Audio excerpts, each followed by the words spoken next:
মা বোনেরা আছেন, ওইটা শুধু মা বোনেদেরই দড়ি, সেই দড়িতে কোনো ছেড়ে যাবেন না। যেভাবে উপর থেকে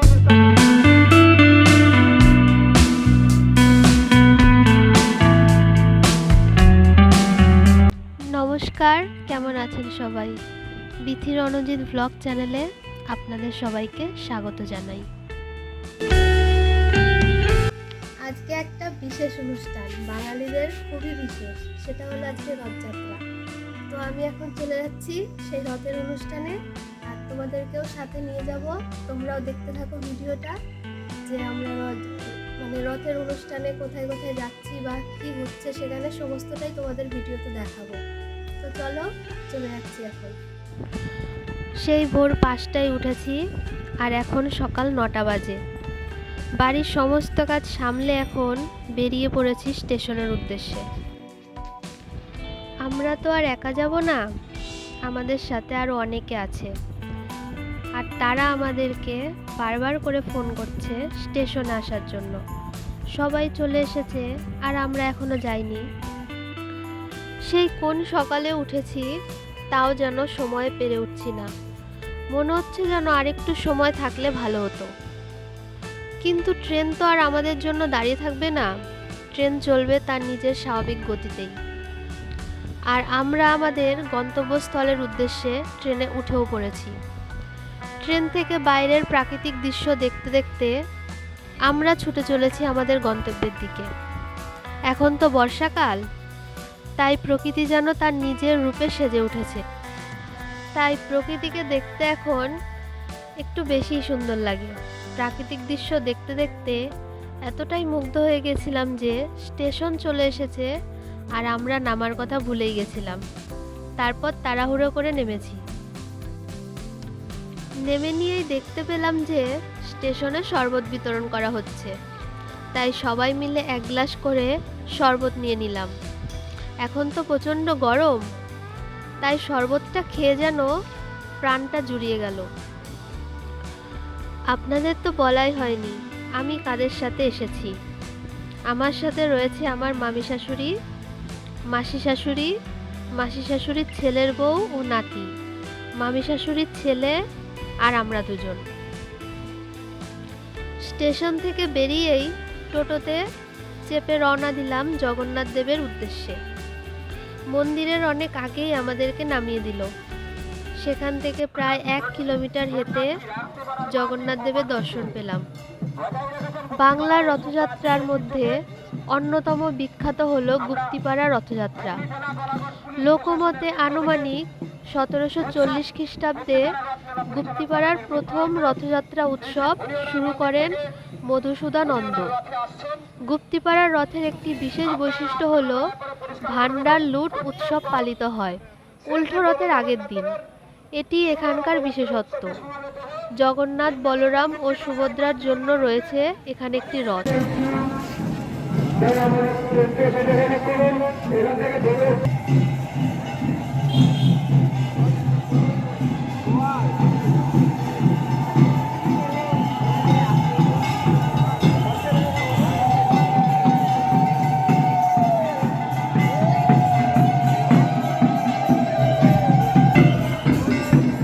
সামনে চলো।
জগন্নাথ দেবকে এইভাবে এত কাছ থেকে আগে কখনো দেখার সৌভাগ্য হয়নি।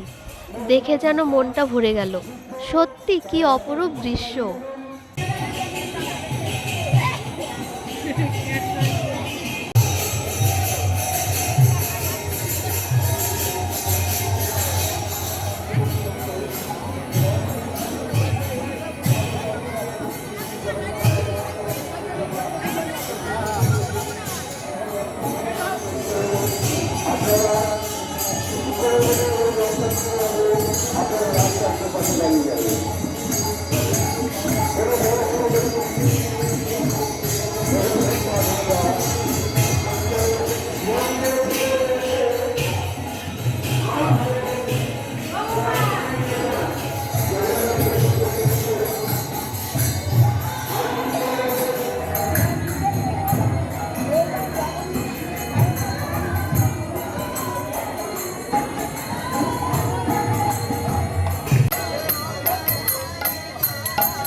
জয় জগন্নাথ কে জয় জগন্নাথ কে জয় জগন্নাথ কে জয় গুপ্তপাড়া ধাম কে জয় গুপ্তপাড়া ধাম কে জয় গুপ্তপাড়া ধাম কে।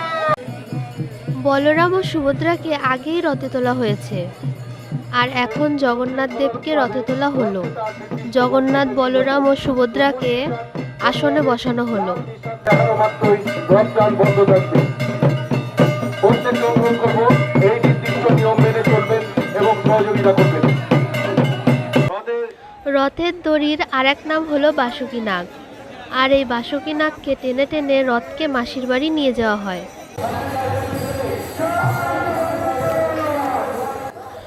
মন্দিরে এসেছি, তিলক কাটবো না তাই কখনো হয়? আর এখানে এসে একজনকে পেয়েও গেলাম, তাই আমিও বসে বললাম তিলক কাটার জন্যে।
অন্যান্য রথযাত্রা ও গুপ্তিপাড়া রথযাত্রার মধ্যে পার্থক্য একটাই, যে গুপ্তিপাড়া রথযাত্রার প্রথম টান হয় দক্ষিণ দিকে, আর এটাই গুপ্তিপাড়ার রথের বিশেষত্ব।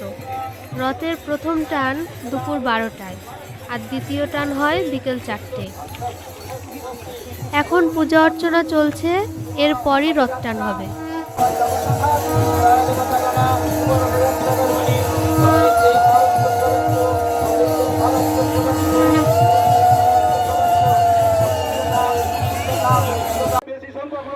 আজকের এই রথযাত্রার প্রধান আকর্ষণ হলো বাংলা সিনেমার অভিনেত্রী রচনা ব্যানার্জি। গুপ্তিপাড়া রথযাত্রায় উপস্থিত ছিলেন এবং রথ টান দিয়ে গেছেন। একটা নীল ঘোড়া, একটা সাদা ঘোড়া। আমি যখন বলবো নীল ঘোড়ার দিকে দড়িটা এখন শুধু সময়ের অপেক্ষা। সেই মহেন্দ্রক্ষণের মহারাজ শঙ্খধ্বনি দিয়ে রথযাত্রার শুভারম্ভ করবে। মানুষ তারই অপেক্ষায় অধীর আগ্রহে দাঁড়িয়ে আছে। আর দেখতে দেখতে সেই সময় চলে এলো। রথ টান শুরু হয়ে গেছে আর আকাশটাও মেঘলা করে আছে। দেখা যাক আজ বৃষ্টি হয় কিনা, কিন্তু পুরাণে তো কথিত আছে রথের দিন বৃষ্টি হয়।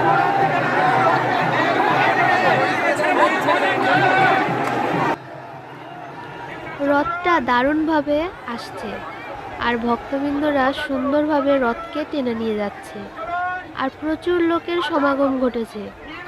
গুপ্তিপাড়ার রথ রয়েছে 3 নম্বরে। প্রথমে রয়েছে পুরীর রথ, দ্বিতীয়তে রয়েছে মাহেশের রথ, আর 3 নম্বরে রয়েছে গুপ্তিপাড়ার রথ।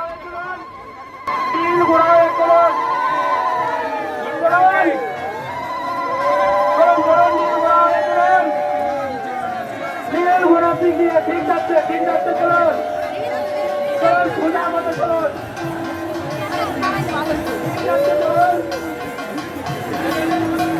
আস্তে আস্তে মাটির বাড়ি দিকে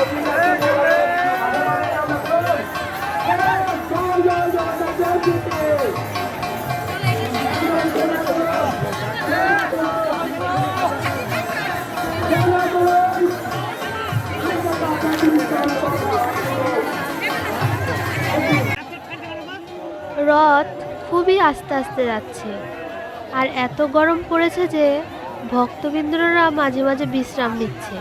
কিছুক্ষণ পর পর আবার রথে টান দিচ্ছে। মাথা খারাপ হয়েছিল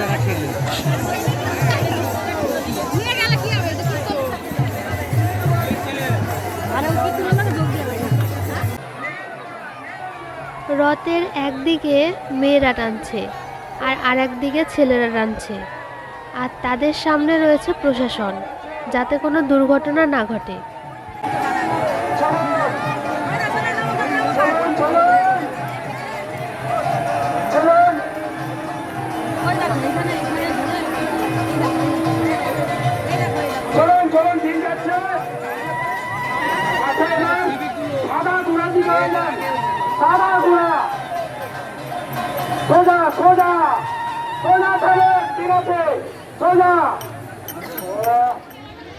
এটা হলো জগন্নাথ দেবের মাসির বাড়ি। রথ 9 দিন এখানে থাকবে।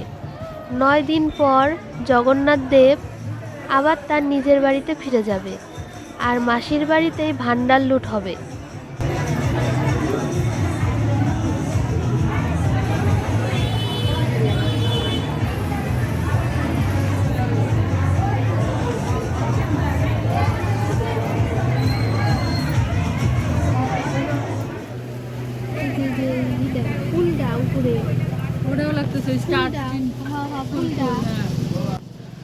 রথ দেখা তো হয়ে গেল, তাহলে এবার একটু কেনাকাটা করে নিই।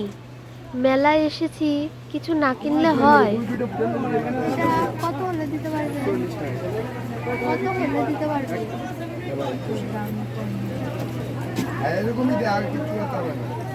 কম দাও নিচ্ছি।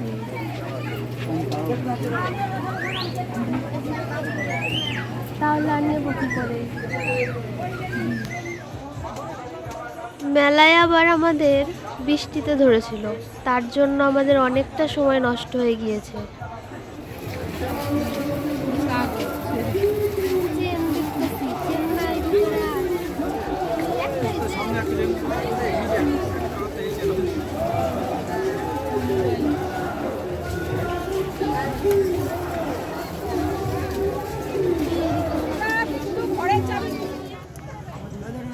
চলে এলাম একটা ব্যাগের দোকানে, আর সেখান থেকে পছন্দ করে ভাগ্নির জন্য একটা ব্যাগ নিয়ে নিলাম, আর আমার জন্য একটা ক্লিপ আর একটা কানের দুল নিলাম।